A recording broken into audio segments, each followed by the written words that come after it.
Bueno, muy buenas tardes a todos nuestros amigos. Bienvenidos nuevamente a este espacio de primer Congreso Internacional de STEAM y Metodologías Activas. Vamos a iniciar presentando a nuestro maestro, el maestro Antonio Gres. Le agradezco a Leticia que nos hable y nos dé un poco de información acerca del maestro, por favor. Leti. Sí, bueno, vamos a presentar a nuestro siguiente ponente. Viene con el tema de la curación de contenidos como valor agregado en el espacio educativo.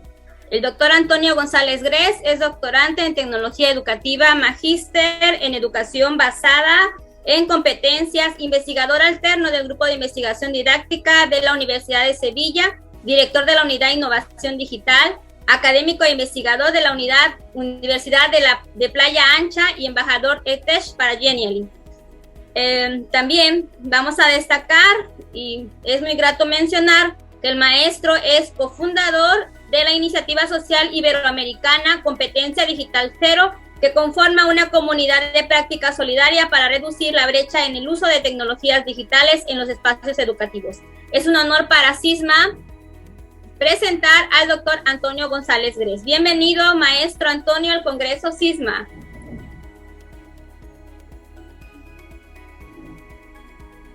Le vamos a deshabilitar los micros al doctor, por favor, y también para que pueda compartir pantalla, si nos permite, doctor Antonio. Ahora sí.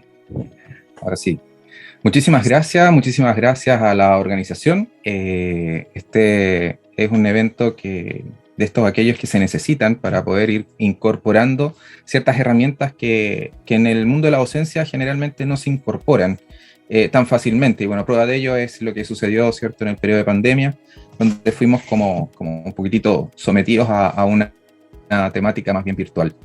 Pero mirando esto desde el lado positivo, ya mirando desde la vereda, ¿cierto?, del vaso medio lleno, lo que tenemos a continuación y un poco lo que vengo a compartir con ustedes tiene que ver con esta cantidad de información a la cual estamos accediendo. Muchas veces nos encontramos con datos de colegas, datos de amigos, que mira, esta aplicación es buena, esta aplicación hace esto hace esto otro. Si necesitas hacer este tipo de actividad, lo puedes hacer con esta plataforma o con esta metodología. Lo que contempla un poco es que en el fondo lo que nos pasaba un poquitito es que de alguna u otra manera este espacio, ¿cierto?, donde nos entregaban ciertos elementos, nos decían que de alguna u otra manera eran buenas herramientas, buenos contenidos, pero al no tener experiencia previa, nos costaba bastante más, ¿cierto?, poder hacer una selección. La gran cantidad de estos mismos eventos, ¿cierto?, donde efectivamente podíamos tener o no una incidencia respecto de participar o no, si el contenido que iba a estar era parte de lo que yo quería revisar o no, nos faltaba un poquitito de experiencia, una figura previa. Y eso tiene que ver un poco con estas otras habilidades que están como mediando, ¿cierto?, o como que dan soporte a la parte de las habilidades digitales o las competencias digitales. Y esas son como estas habilidades informacionales. Lo que vengo como a compartir con ustedes en este espacio, yo les voy a intentar compartir pantalla, cualquier cosa que no aparezca me avisan. ¿Sí se visualiza? Listo. Sí vemos, Súper. doctor. Ya, perfecto. Entonces, el tema es la curación de contenido como valor agregado al espacio educativo. Es decir, es cómo podemos hacer que esta transición, ¿cierto?, de estos elementos de la búsqueda de información y luego la creación de contenido, que son parte de los elementos importantes que está justamente entre las habilidades informacionales y las competencias digitales. Ahí hay un tránsito, ahí hay un elemento importante que hay que considerar y que está más allá, ¿cierto?, de la parte tecnológica. Esto en el fondo lo que contempla es la figura de cómo nos estamos enfrentando a esta temática particularmente.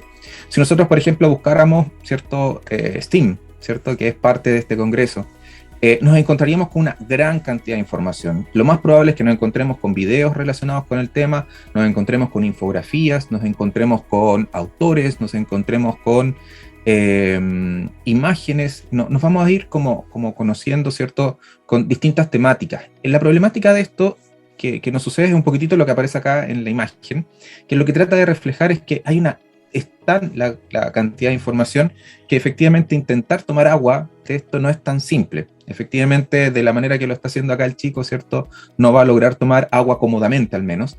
Y eso, en el fondo, un poco es el reflejo y en analogía de lo que sucede cuando nos encontramos, ¿cierto?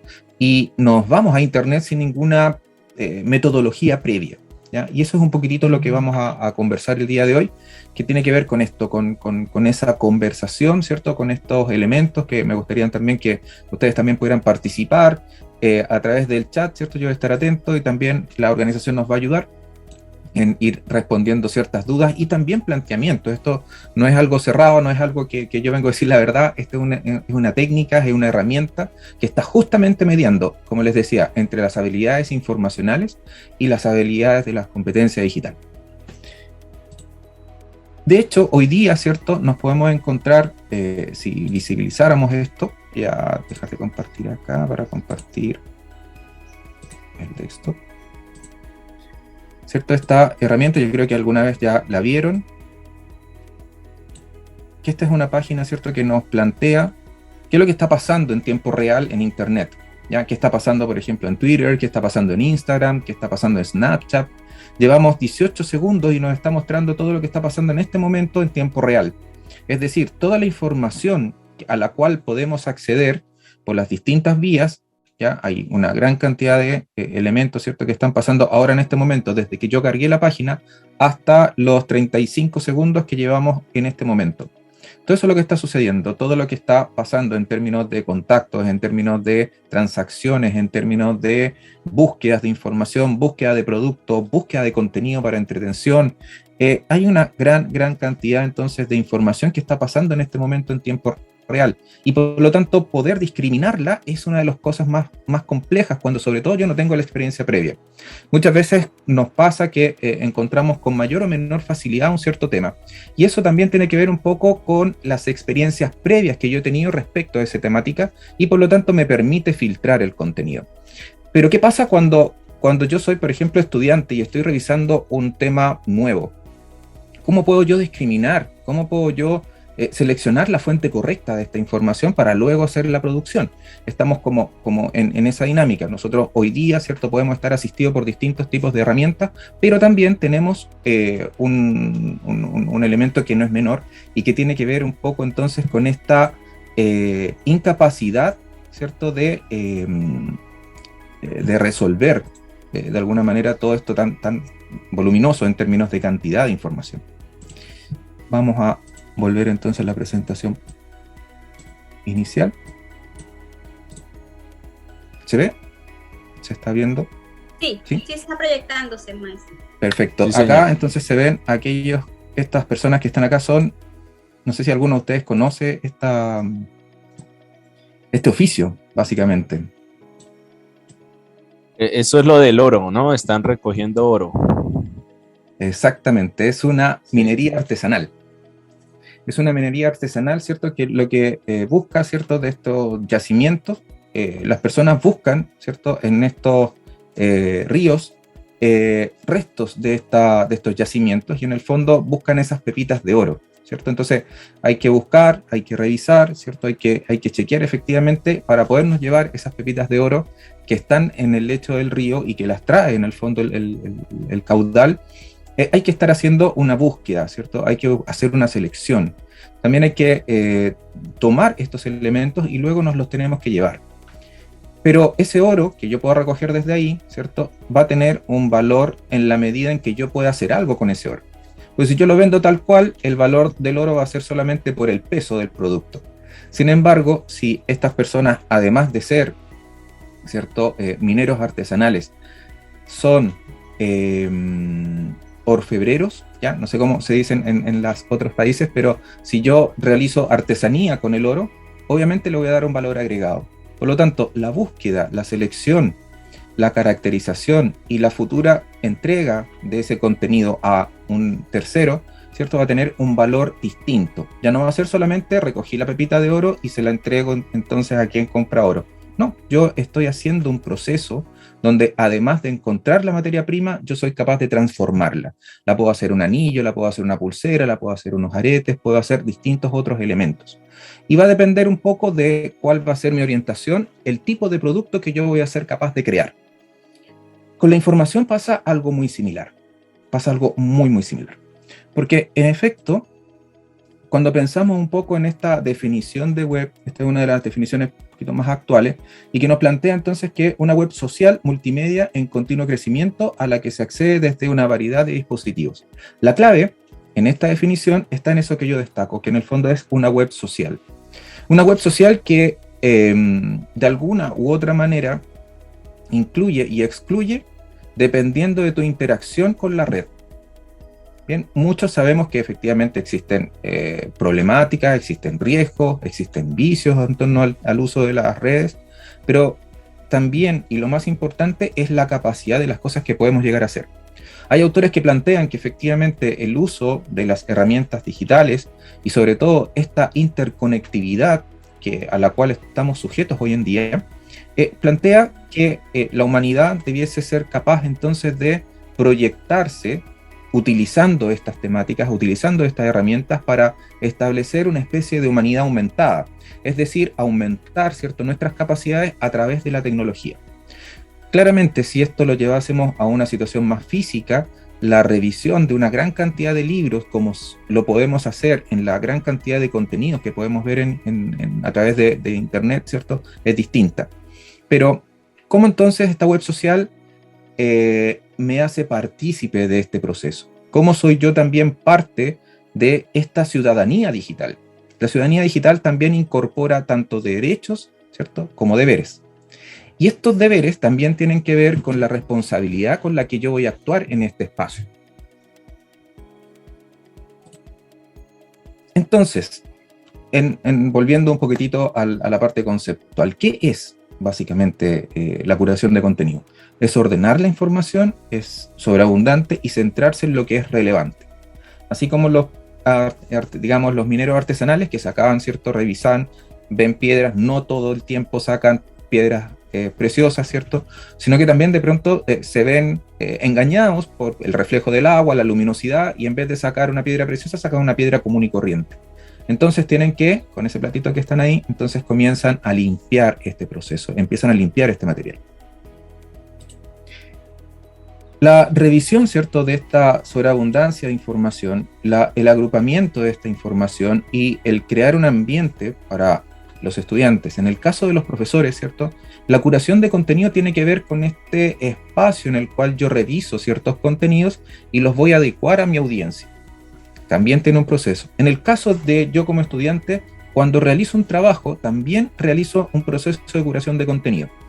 La temática está, o el desafío en verdad está en que esta temática pueda ser intencionada, es decir, sea consciente, no sea, digamos, de acuerdo a lo primero que encontré. Ojalá las búsquedas no sean solamente en la primera página de Google, sino que yo pueda avanzar en esa profundidad, pueda buscar en otros tipos de buscadores, pueda buscar en buscadores especializados, pueda entrar a redes, por ejemplo, de mayor conocimiento o redes sociales que están asociadas, ¿cierto?, a la publicación de documentos, papers e investigaciones, si es que es lo que yo estoy buscando y quiero justificar, porque eso también es importante. Hay que basarse en la evidencia respecto del material que yo estoy buscando, del material que yo estoy presentando, ¿cierto?, como original. Y aquí también nacen otros elementos. Acá nace también el concepto de Creative Commons, ¿ya? Un elemento que es particularmente importante porque también tiene que ver un poco con los derechos de autor. Muchas veces hay algunos colegas, hay algunos estudiantes que por el hecho de haber creado una presentación, por ejemplo, un PowerPoint, ese PowerPoint pasa a ser como de su autoría.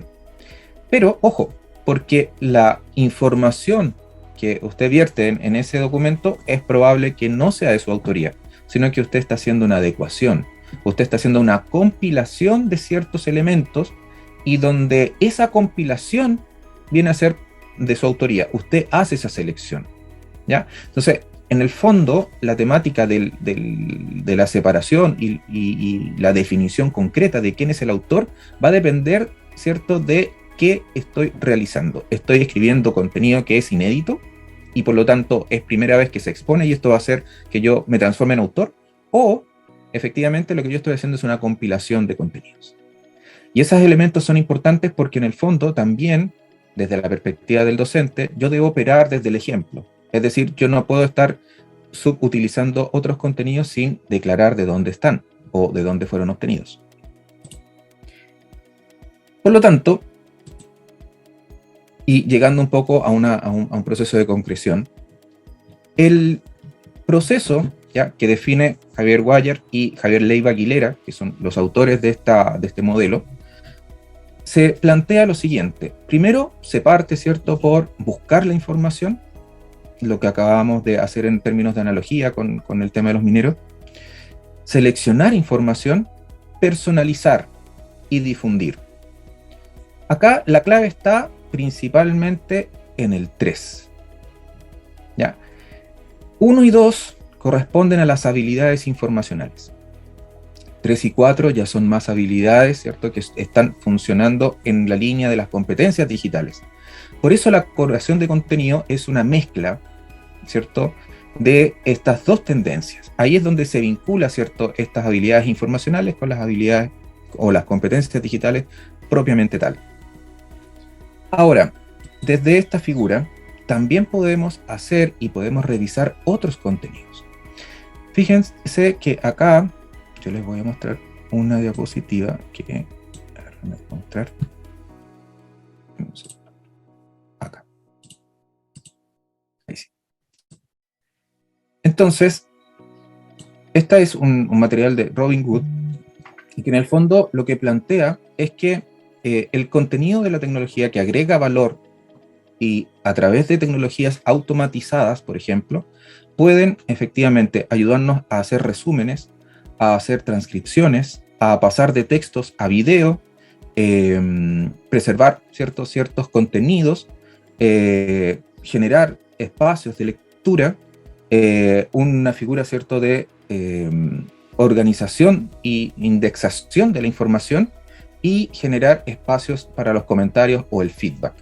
Acá lo que se plantea en este espacio o en este diseño es que de alguna u otra manera hay una gran cantidad de herramientas que hoy día utilizan, digamos, tecnologías bastante más avanzadas y que nos ayudan a hacer estos procesos. En el día de mañana, esta curación de contenido incluso se la podríamos solicitar o podría estar organizada, ¿cierto?, por Alexia, o Siri, o Google Home. ¿Les suenan esos nombres?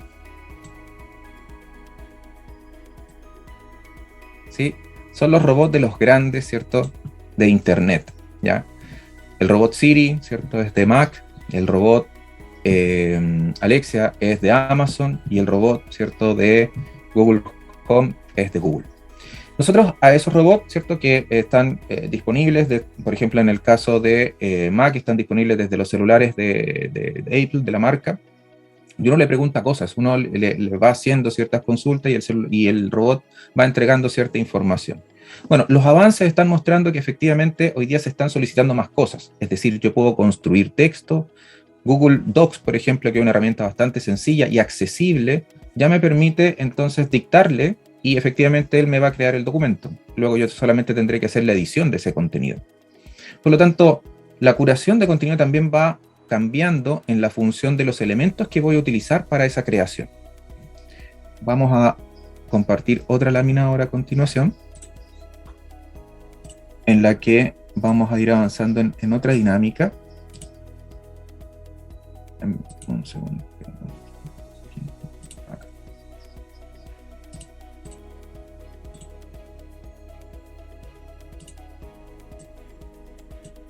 Entonces, cuando yo pienso en este proceso, ya voy a compartir el escritorio para ir mostrando algunas aplicaciones.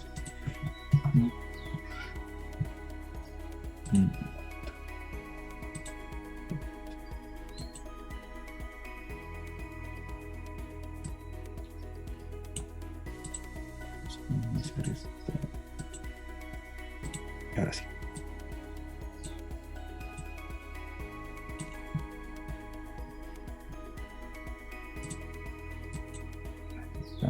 Listo.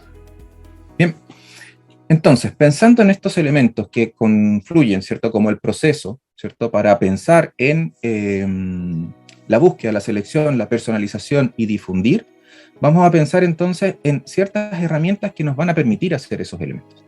Cuando pensamos, por ejemplo, en la búsqueda de información, Paperly es un aplicativo, y lo voy a abrir para que vayamos viendo de qué se trata. Paper.li es una aplicación que, por ejemplo, busca contenidos y hace una especie de curación de manera previa. Es decir, a mí me interesa, por ejemplo, los temas que están vinculados a tecnología educativa y temas que están vinculados, por ejemplo, a ciencias de la educación. Por lo tanto, este pseudo periódico automatizado, yo le doy los parámetros, creo mi cuenta, ¿cierto? Ingreso y organizo un poco los contenidos que a mí me interesan hacer o que me interesa buscar. Y por lo tanto hace una búsqueda dentro de la web donde estén reflejados esos contenidos que yo estoy organizando como a priori. Es decir, los temas de tecnología educativa y los temas vinculados a las ciencias de la educación los va a enlistar. Hace una búsqueda a través de internet, de los principales motores de búsqueda, y lo que coincide con esos conceptos, él me crea un periódico. ¿Ya?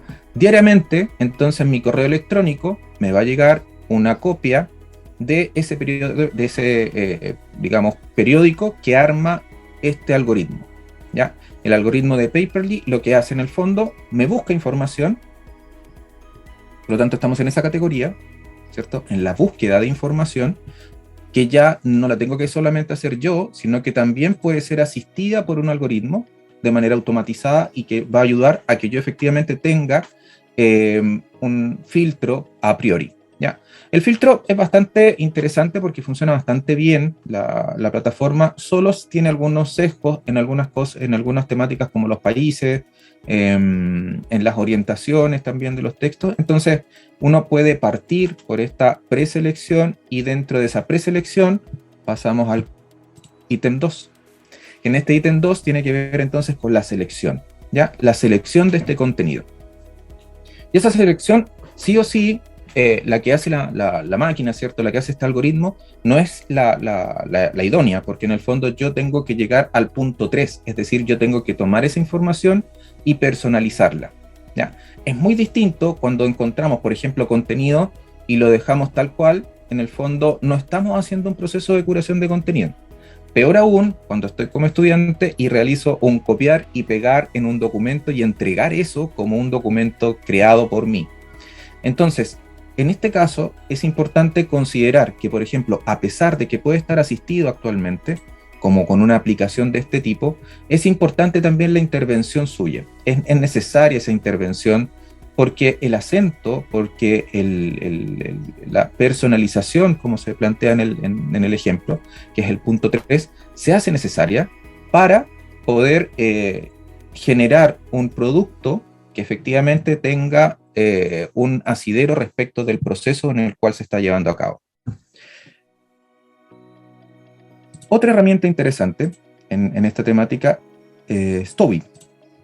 Toby es una aplicación que es un complemento, básicamente es un complemento de Google. Aquí yo lo tengo instalado, es SAT, y lo que hace en el fondo me va generando una zona de rastreo, como, para decirlo de alguna forma más simple, es como un vínculo de favoritos, pero mucho más especializado. Es mucho más profundo, está como en la mayoría de las aplicaciones en web, son freemium, es decir, tienen una parte gratuita y tienen una parte de pago en la medida en que yo me voy entusiasmando y voy queriendo aquellas, digamos, opciones avanzadas, voy a tener que pagar por el producto, pero en la versión inicial es sin pago y me permite generar y ir organizando, por ejemplo, los contenidos de página que a mí me van interesando. Ejemplo, yo voy a hacer clic acá, a ver si aquí se logra ver, ahí está, ya. Una vez que se instala en el navegador, se recomienda en Google Chrome, yo acá tengo los temas que yo más utilizo para mis investigaciones, para mi trabajo, etcétera, etcétera. Entonces, yo puedo ir revisando las categorías que tengo, y dentro de las categorías yo tengo páginas o links o algún tweet o algún post en LinkedIn o Facebook que me pareció interesante y lo voy organizando en esta temática. ¿En qué estamos? Busco información, la selecciono. todavía no, aquí, en este proceso, ¿cierto? Acá no he personalizado. Hasta que, ¿cierto? Yo selecciono un contenido de acá, ¿cierto? Esto, en el fondo, bueno, si yo quiero dejar esta página en alguna de estas categorías, selecciono la categoría y entonces esta página que estoy me va a quedar en esta sección. Pero cuando yo quiero abrir o quiero comenzar a editar, es una herramienta súper potente porque uno siempre está viendo muchas páginas, ¿ya? Ups, me apareció el... A ver, vamos a ver si Toby me deja entrar.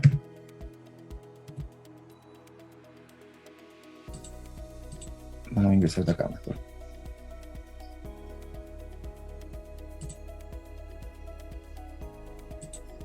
Open to be. No, me está volviendo como... el sistema seguro, vamos a ver igual. Y acá entonces, en la sesión anterior, yo quiero dejar esta página acá en Toby, selecciono y agrego en algún contenido. Una vez que yo estoy dentro de Toby, ¿cierto? Me aparecen todas las categorías que yo he estado trabajando. Entonces yo puedo aquí trabajar la selección de contenidos. También yo puedo buscar, por ejemplo, competencia, ¿qué hay de competencia? Y me busca todas las páginas que yo he seleccionado previamente con el concepto de competencia. Entonces también me ayuda a hacer esa búsqueda. Es una herramienta entonces que está concentrada en estas dos partes, en la búsqueda y selección de contenidos. Es una herramienta bien interesante porque es gratuita, porque está añadida al navegador Google Chrome, y lo que permite entonces es que de manera rápida yo voy seleccionando acá y lo puedo ir categorizando y luego puedo hacer una revisión posterior. Cuando yo vaya a personalizar, cuando yo vaya a necesitar esta información para poder crear, para poder fundamentar, para poder argumentar quizás un punto de vista, esta es una opción bastante interesante. Peer3 es otra herramienta, ¿ya?, que permite también la organización. Es muy similar un poco a Toby, pero acá en el fondo es un portal, o sea, es una aplicación un poquito más robusta que un simple complemento. Y también funciona de la misma manera, tiene una herramienta donde visualmente, como muestra ahí, se pueden ir organizando ciertos temas, es bastante más, digamos, visualmente más atractiva, y se pueden generar estos espacios también. Y acá, bueno, Storify, que también es una herramienta bien interesante, que se las voy a dejar para que la puedan chequear. Scoopit es una de las herramientas que se utiliza bastante en la curación de contenido, sobre todo para aquellos que utilizan muchísimo las redes sociales. Ya hay muchos elementos que permiten que yo pueda almacenar y pueda crear también una especie de periódico con los contenidos web que me parecen relevantes, y eso lo puedo compartir en las redes. Entonces acá podemos mezclar, ¿ya? Con Scoopit podemos hacer la búsqueda, podemos seleccionar, podemos personalizar la información que vamos a entregar. No necesariamente siempre uno va a crear algo nuevo, sino que esta figura que les comentaba hace un momento atrás, la compilación es parte de una personalización. Es decir, yo estoy compilando ciertos temas y lo voy a entregar en un formato tipo periódico y lo voy a difundir en internet. Entonces lo voy a colgar en mi LinkedIn, lo voy a colgar en mi Twitter o en mi Facebook. Y eso en el fondo me permite ir dando a conocer el trabajo que yo voy realizando. Y aquí viene una parte bien importante y que también tiene que ver con esto del valor agregado. Hay una serie de otras herramientas, ¿ya?, que también son muy pertinentes, son muy interesantes. Pinterest, yo creo que ustedes ya la conocen, que es parte de una red social, que tiene una gran cantidad de infografías. Es una de las herramientas más potentes que hay al respecto. Voy a ir pasando muy rápido en este sentido. Pocket, que también es una herramienta, esta es bien interesante porque esta permite vincularla desde celular, desde tablet, desde el computador, desde cualquier lugar, y puedo ir accediendo a los contenidos que he realizado de manera previa. Bien, y aquí entonces también yo tengo una gran cantidad de información que he visto de manera previa y que la puedo también ir categorizando. Todo esto está en función, ¿cierto?, de crear estos contenidos. A este HotSuite, que es una herramienta para aquellos que gustan de...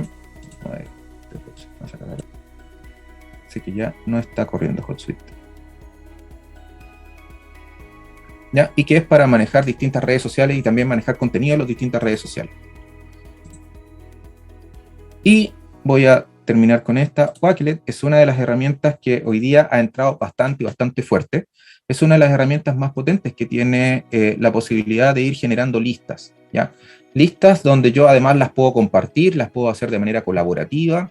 Es una herramienta que les recomiendo, sobre todo si quieren comenzar a crear contenido o generar contenido de manera colaborativa y cooperativa. Es una herramienta que les va a permitir hacer muchos de estos elementos, a ir creando colecciones y compartiendo el material con otros usuarios. Esas listas pueden ser de materiales de una asignatura, de materiales de investigación, pueden ser tweets, pueden ser links de videos de YouTube, etc. Es bastante ecléctico la figura de lo que se puede llegar a considerar. Acá voy a tratar de mostrar algunas. Esta es de un trabajo que venía realizando y se van organizando de esta manera y también se pueden organizar de otras visualmente.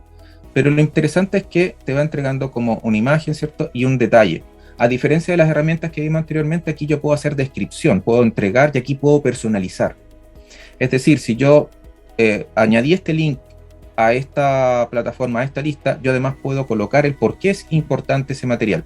Y esto se puede transformar entonces en listas de contenido para el trabajo que puede desarrollar un docente, como una guía de trabajo para los estudiantes, y los estudiantes también pueden generar sus propias producciones, en el fondo como las evidencias de un trabajo, las evidencias de una investigación, pueden quedar de esta manera y que queda mucho más enriquecido que lo que se puede hacer, por ejemplo, con las herramientas de bibliografía de los procesadores de texto.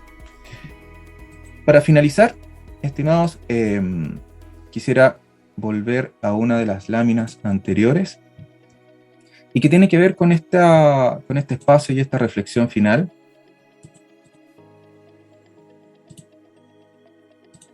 Vamos a ver acá.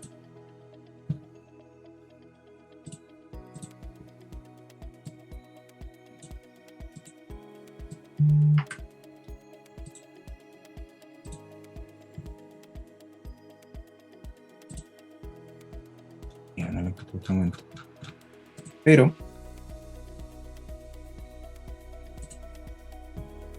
perdí hasta el enlace, no los veo.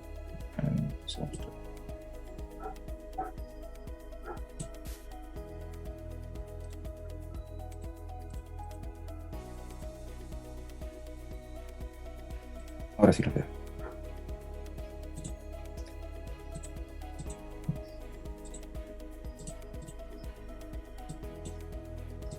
Aquí es en pantalla, ya. Finalmente, la reflexión final es esa imagen, ya, no les puedo compartir la pantalla en este momento, pero es esa imagen de los pirquineros, estos, mineros artesanales, donde lo que provee esta figura tiene que ver un poco con la potencia que ustedes pueden generar. La curación de contenido es la posibilidad de customizar y de personalizar el contenido. En términos generales, si ustedes quieren posicionarse, ustedes estudiantes quieren posicionarse en sus distintos futuros profesionales, hoy día es cuando tienen que pensar en ello. Hoy día es cuando tienen que comenzar a hacer estas curaciones. Hoy día es cuando ustedes tienen que opinar. Hoy día es cuando ustedes tienen que ser autores de estos procesos. Y ustedes, profesores, ustedes es más que nunca en este periodo el momento en el cual su marca personal, su huella digital, va a estar necesariamente implicada en su proceso, ¿cierto?, de vinculación con el resto. Hoy día, solucionar problemáticas de manera local sin pensar en lo global es casi imposible. Las problemáticas son cada vez más complejas y por lo tanto, estas invitaciones, un poco lo que comentaba Leticia al principio, soy cofundador de Competencia Digital Cero. ¿Por qué nacen estas iniciativas? Y así hay muchas. Este congreso además también va a dar para otras comunidades de aprendizaje. ¿Por qué? Porque necesitamos trabajar de manera cooperativa, necesitamos trabajar de manera colaborativa, porque de alguna u otra manera el impacto del coronavirus va a ser muy fuerte y se van a generar demasiadas brechas importantes. El desarrollo de un producto de buena calidad no solamente impacta a tus estudiantes y a tu calidad como profesional, sino también a tu comunidad, porque es la forma de poder crecer colaborativamente, y así es como están emergiendo las distintas instituciones que le están ganando la mano a estas problemáticas tecnológicas. Ya no nos estamos preocupando tanto solo de la conectividad, sino estamos preocupando de cuáles son los nuevos modelos, cuáles son las nuevas orientaciones donde la educación tiene que entrar, cuáles son las barreras que tenemos que crear y cuáles son los niveles de convergencia a los cuales estamos todos invitados. Y lo básico es mezclar estos elementos. pasar, ¿cierto?, desde las habilidades informacionales a las competencias digitales, y en esos tránsitos nos tenemos que acompañar entre todos. Muchísimas gracias nuevamente y que tengan una muy buena jornada el día de hoy. Muchísimas gracias, Marco, muchísimas gracias, Leticia, y al equipo completo del CISMA. Muchísimas gracias, doctor Antonio González Grez, un grande, en verdad, más que profesional, una excelente persona. Siempre, como él lo ha dicho, ha trabajado en conjunto. Antonio Grez ha tenido muchos espacios de estar agregando, y Digital Cero es muestra de ello. Es una labor altruista fenomenal, ya hablando de nivel mundial, porque han estado en este andar de estar abonando a quitar esas brechas digitales que como sociedades pues desafortunadamente existen en este mundo digital que estamos ya adentrados. Bueno, doctor Antonio, vamos a darle un certificado de reconocimiento por su gran y valioso aporte a este Congreso CISMA. Y bueno, a la letra dice, el certificado otorgado por CISMA al doctor Antonio González Grez por haber presentado su ponencia y representar a Competencia Digital Cero durante el Congreso Internacional de STEAM Metodologías Activas CISMA 2021, a las firmas del director Marcos Chacón Castro, su servidora, la coordinadora Leticia Solano, el asesor de logística Hernán Darío Rincón Almeida. Creo que se te fue el sonido, Leti.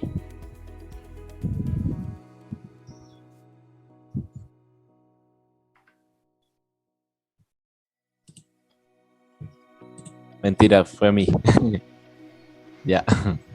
Ahora sí, muchísimas gracias, amigo Antonio. Te mandamos un abrazo y gracias a todas las personas que están aquí súper conectadas. Que estés muy bien y muchísimas gracias por tu participación. Maestro Beto va a comentar algo y damos paso entonces a la siguiente presentación. No, listo, nada más ahí los saludos que había: Cuba, Ecuador, Colombia, México, y pues todos felicitando al doctor por su ponencia. Excelente participación, muchísimas gracias.